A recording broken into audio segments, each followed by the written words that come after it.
तो आज हम लोग सीखने वाले हैं बहुपद का घटाना, वो भी इतने आसान वे में बच्चों। चलो आओ देखते हैं। देखो 3 क्वेश्चन दिया हुआ है, ये तीनों क्वेश्चन एकदम डिफरेंट है। मेरा हमेशा की तरह मैंने 3 क्वेश्चंस को अलग अलग लाया है, और ये लास्ट वाला क्वेश्चन अगर आप लोग समझ गए ना, तो ऐसा कोई क्वेश्चन हो ही नहीं सकता जो आप ना लगा पाओ। क्यों? क्योंकि ये क्वेश्चन ना, आप चाहे 6 में हो, चाहे 7th 8th 9th 10th, अगर किसी भी क्लास में हो, अगर इसका रूल समझ गए तो हर एक बहुपद का घटाना समझ गए। और वो भी कितने आसान वे में सीखना हमको ना, बहुत ज़्यादा नहीं सोचना है, बस सिर्फ एक स्टेप को फॉलो करना है। एक रूल आप अपना लीजिए, आपका आंसर तुरंत आ जाएगा। और ये तीसरा क्वेश्चन जैसे आप लगाएंगे ना, तीसरे क्वेश्चन लगाने के बाद ना आपका माइंड इतना आज खुलने वाला है ना कि आप मन में बहुपद का घटाना सॉल्व करोगे, मन में ये बोल दोगे कि हाँ इतना आंसर आएगा।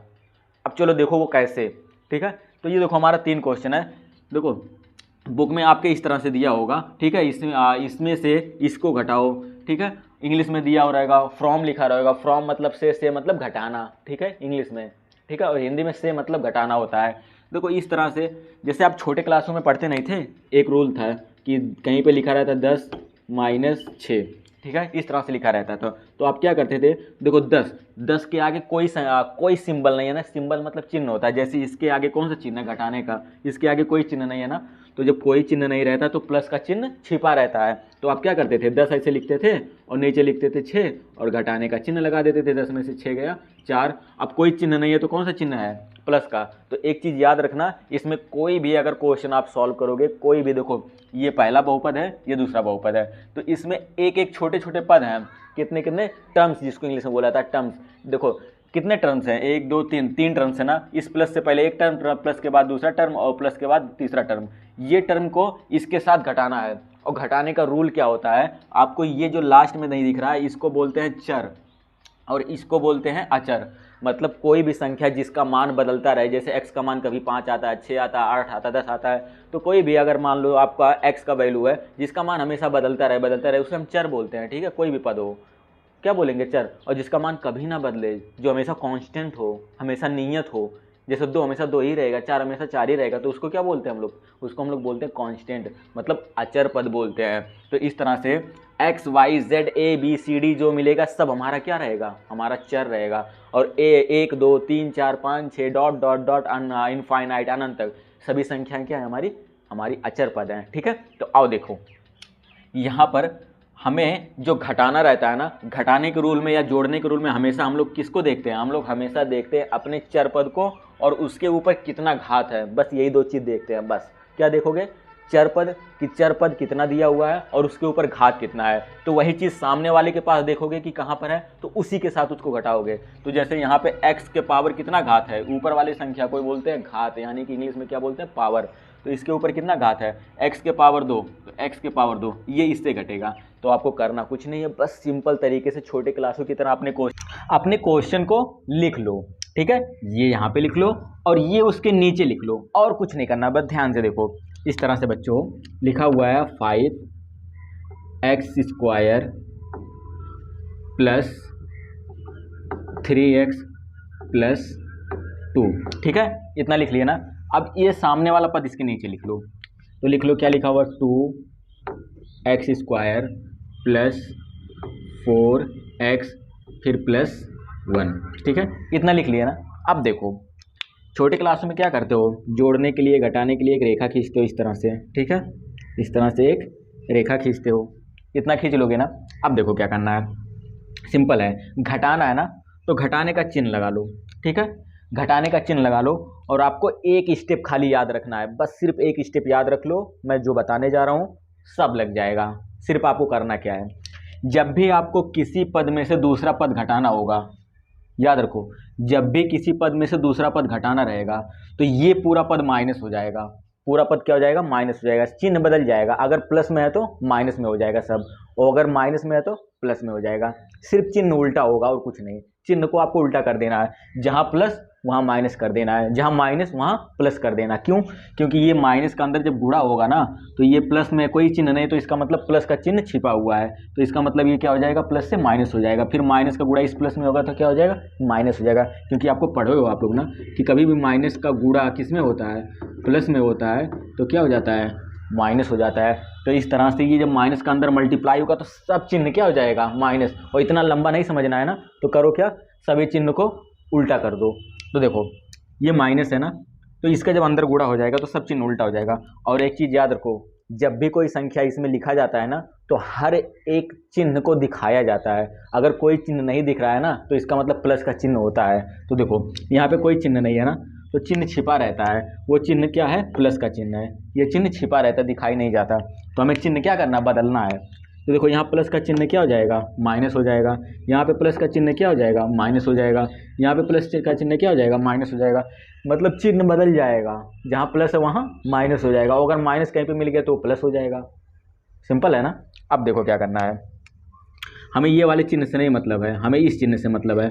तो 2 में से 1 घटाना है। देखो ये घटाने का चिन्ह है ना, तो 2 में से 1 घटाओगे कितना बचेगा, 2 में से 1 घटाओगे 1 बचेगा।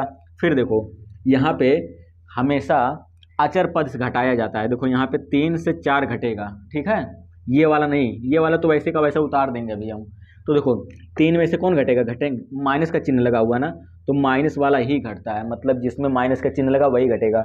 तो क्या 3 में से 4 घटेगा, नहीं। आपके पास 3 रुपये, आप 4 रुपये खर्च कर पाओगे, नहीं कर पाओगे। अगर कर भी दिए तो क्या होगा, उधार हो जाओगे। उधार मतलब माइनस, उधार मतलब माइनस। अगर आपके पास 3 रुपये हैं, 3 में से आपने 4 रुपये खर्च कर दिए, तो आप कितने रुपये उधार हो जाओगे, 1 रुपये। ये माइनस आगे लग जाएगा। माइनस क्या बता रहा है, माइनस ये बता रहा है कि आप उधार हो चुके हो, मतलब आप माइनस में जा चुके हो। तो देखो ऐसे ही 3 में से 4 नहीं घटेगा, तो 4 में से 3 घटाएंगे तो क्या लगेगा, माइनस का चिन्ह लग जाएगा। और क्या लिख देंगे, 1। और ये आगे जो x नहीं है वो वैसे का वैसे उतर जाएगा। और देखो इसके आगे कोई चिन्ह नहीं है ना, तो प्लस का चिन्ह छिपा रहता है। ये चीज़ याद रखना, प्लस का चिन्ह छिपा रहता है। फिर देखो यहाँ पर हमें इसमें से ये घटाना है, ठीक है। तो 5 में से 2 घटाओ। देखो 5 लिखा हुआ है ना, और नीचे क्या है, 2 है, घटाने का चिन्ह है ना। 5 में से 2 घटाओगे कितना बचेगा, 3x²। कितना सिंपल था, आ गया ना आंसर, आ गया ना। अब देखो दूसरा क्वेश्चन करते हैं, आओ। दूसरा क्वेश्चन हमें क्या करना है, अपना पहले क्वेश्चन पूरा लिख लेना है और ये उसके पूरे नीचे लिख देना है। तो देखो हमारा क्वेश्चन क्या है, चलो अपना क्वेश्चन लिखते हैं। देखो लिखा हुआ है 8 a³ प्लस 5 a² b, फिर उसके बाद 4ab² 4ab² प्लस 3b³ ठीक है। उसके बाद इसके नीचे इसको लिख देना है। तो लिखा हुआ है ये 3a³ plus 2a² plus 6ab² plus b³ ठीक है। आपको क्या करना है, इस तरह से लिख लेना है, ठीक। उसके बाद फिर इस तरह से एक रेखा खींचना है, ठीक। अब देखो बच्चों, मैं आप लोगों को कितनी बार समझाया हूँ कि चिन्ह क्या होगा, नीचे वाला जो घटाना है वो चिन्ह बदल जाएगा। तो देखो हर संख्या के आगे एक चिन्ह होता है, जो कोई चिन्ह नहीं है तो कौन सा चिन्ह छिपा होता है, प्लस। ये चिन्ह छिपा रहता है, ठीक है। अब सबका चिन्ह जो घटाना नीचे वाले का बदल जाएगा, चिन्ह बदलो। देखो प्लस है तो क्या हो जाएगा, माइनस, प्लस है तो क्या हो जाएगा, माइनस, प्लस है तो क्या हो जाएगा, माइनस, प्लस है तो क्या हो जाएगा, माइनस, ठीक है। अब देखो क्या करना है, हमें घटाना है, यहाँ से इसमें से इसको घटाना है, ठीक है। क्यों, क्योंकि ये नीचे क्या है, माइनस का चिन्ह लगा हुआ है, तो प्लस वाले में से माइनस वाला हमेशा क्या होता है, घटता है। तो इसमें से जब इसको घटाएंगे तो देखो इसके आगे कोई भी संख्या नहीं लिखी हुई है, तो आप सोचोगे कोई संख्या लिखी हुई नहीं है, इसके पास 3 है और इसके पास कुछ नहीं है, तो कैसे घटाऊं। तो हर संख्या का एक गुणांक होता है, चाहे वो संख्या हो चाहे वो कोई अल्फ़ाबेट हो। अगर कहीं पे लिखा हुआ है 1 × y, तो क्या लिखोगे, 1 का गुणा y में करोगे कोई फर्क पड़ेगा नहीं, तो 1 का गुणा y में करोगे तो क्या हो जाएगा, y ही होगा। तो ऐसे 1 × a तो a ही होगा, b का भी गुणांक 1 होगा, 1 × b यानी b ही होगा। तो हर संख्या में 1 का गुणांक छिपा होता है। तो इस तरह से हर संख्या के आगे 1 होता है, अपने दिमाग में लिख लो, हर अल्फ़ाबेट के आगे 1 होता है, सबका गुणांक 1 होता है। तो देखो ये 3 में से 1 जाएगा कितना बचेगा, ये हमें मन में रखना रहता है, ठीक है। 3 में से 1 जाएगा तो कितना बचेगा, 3 में से 1 जाएगा हमारा बचेगा 2, और b³ हम वैसे का वैसा लिख लेते हैं, ठीक है। फिर उसके बाद देखो अब 4 - 6, देखो बच्चों यहाँ पर हमारे क्वेश्चन में 4ab² था और 6ab² था, तो हमें 4ab² में से 6ab² घटाना है। तो 4 में से 6 कैसे घटेगा, सोचोगे 4 में से 6 कैसे घटाऊं। तो आप लोग को पता है ना कि अगर आप 4 रुपये कहीं पर लेकर जा रहे हो और आपने कितना रुपया खर्च कर दिया, 6 रुपये, तो आप कितने उधार हो गए, 2 रुपये उधार हो गए ना। तो 2 रुपये उधार का मतलब क्या होता है, माइनस, मतलब आप 2 रुपये घाटे में चल रहे हो। तो आप लोग 4 में से 6 जब नहीं घटेगा ना, तो 6 में से 4 घटा दोगे। जब 6 में से 4 घटाओगे तब कितना बचेगा, 2, तो लिख लोगे 2। लेकिन एक चीज़ याद रखना, चिन्ह जो है वो माइनस का लगेगा। क्यों? क्योंकि आप उल्टा किए हो ना, 4 में से 6 नहीं गया तो 6 में से 4 घटाए हो ना, तो इसीलिए 2 आपका हो जाए उधार, तो इसीलिए माइनस का चिन्ह लगेगा। ठीक, और हर संख्या के आगे ये प्लस का चिन्ह छिपा होता है। ठीक है, ये लिख लेना, कोई भी चिन्ह नहीं रहेगा तो प्लस का चिन्ह रहता है। जैसे इसके आगे माइनस का चिन्ह है, क्योंकि ये 4 में से 6 नहीं जा रहा, 6 में से 4 हम लोग घटाए ना, तो इसलिए माइनस का चिन्ह लग गया। और आगे क्या लिखा था, AB², तो लिख लो AB²। ठीक है, इस तरह से लिख लो। फिर उसके बाद देखो 5 में से हमें क्या घटाना है, 2, क्योंकि देखो ये प्लस में से माइनस, हमें ये माइनस वाला चिन्ह देखना है। तो 5 में से ये घटाएगा कितना, 2, तो कितना बचेगा, 3। और क्या लिखा हुआ है, A²B। और देखो कोई चिन्ह नहीं है तो कौन सा चिन्ह लगा देंगे, प्लस का चिन्ह हमेशा रहता है सबके आगे। फिर देखो 8 है क्यूब में से, देखो 8 में से ये 3 जाएगा, तो 8 में से ये माइनस करेंगे 3, तो कितना बचेगा, 5A³। कोई चिन्ह नहीं है तो प्लस का चिन्ह रहता है। ठीक है, तो इस तरह से हमारा ये आंसर आ गया। कितने आसान तरीके से आया ना। ठीक है, आओ अपना लास्ट क्वेश्चन देखें, तीसरा क्वेश्चन, सबसे इंपॉर्टेंट क्वेश्चन। ये तीसरा क्वेश्चन सॉल्व करते हैं। अगर ये क्वेश्चन हमने सॉल्व कर लिया ना, तो ऐसा कोई क्वेश्चन हमारा नहीं रहेगा जो हम ना लगा सकें, क्योंकि ये क्वेश्चन बहुत ही मज़ेदार क्वेश्चन है, बहुत ही इंपॉर्टेंट है। तो आओ बच्चों इसको सॉल्व करते हैं। इसको जल्दी से नोट करो क्योंकि मैं इसको मिटाने जा रहा हूँ। ठीक, देखो तीसरा क्वेश्चन, ये तीसरा क्वेश्चन हमें क्या करना, पहले जितना लिखा हुआ है ये पढ़ लेना है, फिर हमें जितना लिखा हुआ है इतना पढ़ लेना है। तो जब पढ़ोगे ना तब आप समझोगे, देखो क्या लिखा हुआ है, 2x² - 3y² - 4x² - 5xy² को 4x² - 6x² + 5xy² - y² में से, जब भी कहे में से ना, मतलब इसमें से किसको घटाना है, इसको घटाना है। दिमाग में बैठा लो, क्या लिखा है, में से ना, मतलब इसमें से किसको घटाना है, इसको घटाना है। आपके बुक में ऐसे ही क्वेश्चन लिखा रहता है। इंग्लिश मीडियम में रहोगे तो क्या लिखा रहेगा, फ्रॉम। तो देखो इसमें से किसको घटाना है, इसको घटाना है, समझे ना। तो इसमें से जब इसको घटाओगे तो पहले क्या लिखा रहेगा, पहले ये लिखोगे ना, जैसे आप छोटे क्लासों में लिखा रहता है कि 2 को 5 से घटाओ, इस तरह से लिखा जाता है। ठीक है, 2 को 5 से घटाओ, यानी कि किससे घटाना, 5, तो पहले लिखते हो 5, फिर उसके बाद 2 को घटाना, नीचे लिखते हो 2, फिर उसके बाद घटाने का चिन्ह लगाते हो। क्यों? क्योंकि हर संख्या के आगे प्लस का चिन्ह छिपा होता है। ठीक, लेकिन घटाना है तो चिन्ह क्या कर देते हो, बदल देते हो ना। तो 5 में से 2 घटाओगे, कितना बचेगा, 3। समझ में आया। ठीक है, ऐसे करना है। तो सबसे पहले हम लोग क्या करेंगे, ध्यान से देखो, सबसे पहले हम लोग क्या लिखेंगे, अपने इस पद को लिखेंगे। लिखा हुआ है क्या, हमारे ये पद लिखा हुआ है 4x² y - 6x² + 5xy² - y²। बहुत आसान क्वेश्चन है, अभी देखो कितना मज़ा आता है करने में।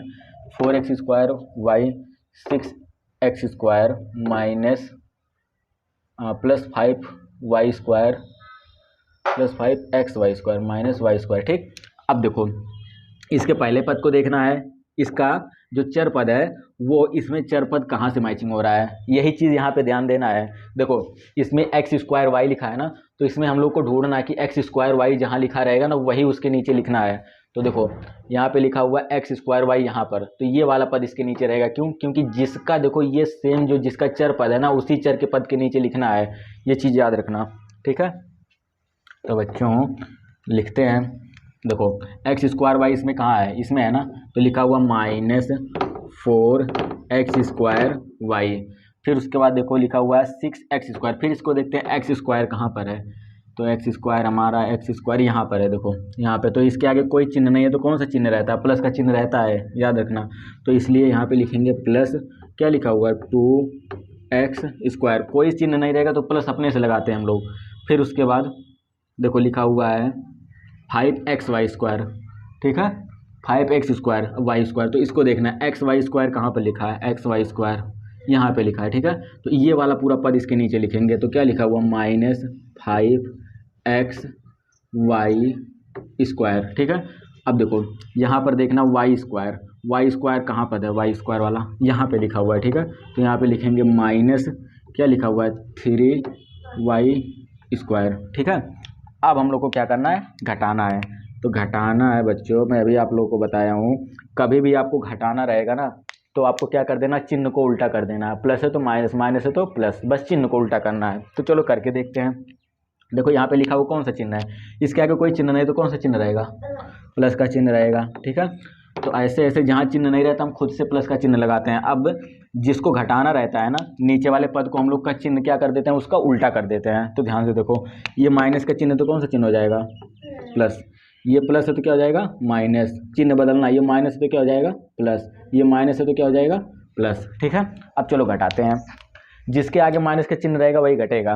देखो इसके आगे कौन सा चिन्ह है, ये चिन्ह नहीं देखना है, चिन्ह बदल चुका है। इसके आगे कौन सा चिन्ह है, प्लस का। तो देखो 3y² में से ये माइनस का चिन्ह है ना, तो माइनस घटेगा, इसमें से ये घटेगा। क्यों, क्योंकि माइनस किसके आगे, इसके आगे। इसके आगे क्या है, प्लस है, तो प्लस नहीं घटता है, जिसके आगे माइनस रहेगा वही घटेगा। तो देखो 3y² में से ये घटेगा ना, क्योंकि इसके आगे माइनस है। तो 3 में से कोई संख्या नहीं है इसके आगे ना, तो मैं अभी आपको बताया हूँ कि हर संख्या के आगे एक होता है। ठीक है, तो 3 में से ये एक मन में रखते हैं, 3 में से एक गया, कितना बचा, 2। y² वैसे का वैसा लिख देते हैं। ठीक है, अब देखो इसमें, देखो इसके आगे कौन सा चिन्ह है, प्लस का ना। इसके आगे कौन सा चिन्ह है, प्लस का। और इसके आगे कौन सा चिन्ह है, प्लस का। हमें ये नहीं देखना, इसका जो बदला हुआ चिन्ह है वो देखना है। तो इसके आगे कौन सा चिन्ह है, प्लस। इसके आगे कौन सा चिन्ह है, प्लस। दोनों में प्लस है तो क्या होगा, जुड़ेगा। ठीक है, दोनों जुड़ जाएगा। 5 और 5 कितना हो जाएगा, 10। ठीक है, xy²। और इसके आगे कोई चिन्ह नहीं है तो कौन सा चिन्ह लगा देंगे, प्लस का चिन्ह लगा देंगे। ठीक है, फिर देखो अब आगे आते हैं। देखो यहाँ पर माइनस का चिन्ह इसके आगे है। ठीक है, इसके आगे कौन सा चिन्ह है, माइनस का। और इसके आगे कौन सा चिन्ह है, माइनस का। मैं आप लोग को बताया हूँ कि कभी कभी सेम चिन्ह अगर रहे, -2 -3, तो अगर दोनों के आगे माइनस का चिन्ह है तो दोनों तो जुड़ तो जाएंगे लेकिन चिन्ह माइनस का लगेगा। कभी भी दो संख्याएं दी हुई हैं, दोनों का चिन्ह अगर माइनस है तो दोनों जुड़ तो जाएंगे लेकिन चिन्ह माइनस का लगेगा। 3 और 2 कितना हो गया, 5, लेकिन ये चिन्ह जो है माइनस का ही लगेगा। तो इस तरह से हम लोग करते हैं। वैसे देखो यहाँ पर भी माइनस और यहाँ पर भी इसके आगे भी क्या है, माइनस है। तो 6 और 2 कितना हो गया, 8। माइनस माइनस क्या होता है, जुड़ता है। कभी भी माइनस माइनस जुड़ता है, तो माइनस माइनस जुड़ तो गया, 6 2 8, लेकिन चिन्ह किसका लगेगा, माइनस का। और x² आ गया तो x² लगा देते हैं। ठीक है, इसके आगे कोई चिन्ह नहीं है तो कौन सा चिन्ह लगा देंगे, खुद से प्लस का। ठीक है, फिर देखो आगे थोड़ा सुंदर लिखूं बच्चों जिससे आपको समझने में आसानी हो। अब देखो ये इसके आगे प्लस का चिन्ह है ना, और इसके आगे कौन सा चिन्ह है, प्लस। देखो ये चिन्ह नहीं देखना, ये बदला हुआ चिन्ह। तो 4 और 4 जुड़ जाएगा ना, दोनों प्लस प्लस क्या होता है, जुड़ता है। प्लस प्लस प्लस ही होता है। तो 4 4 क्या हो जाएगा, 8। और आगे लिखा हुआ x² y, तो x² y लिख लेंगे। ठीक है, अब ये हमारा हो गया कंप्लीट। ठीक है, तो ये हमारा बहुपद का घटाना कितना आसान तरीके से हमने किया ना। तो ऐसे कितने भी बड़े बड़े क्वेश्चंस क्यों ना हो, रूल सेम ही रहेगा। ठीक है, आप लगाना सीख गए ना। तो देखो अगर वीडियो पसंद आया तो वीडियो को बच्चों लाइक करो। ठीक है, और अपने दोस्तों के पास शेयर भी करो, और चैनल को सब्सक्राइब कर लो, और जल्दी से इसको नोट कर लो।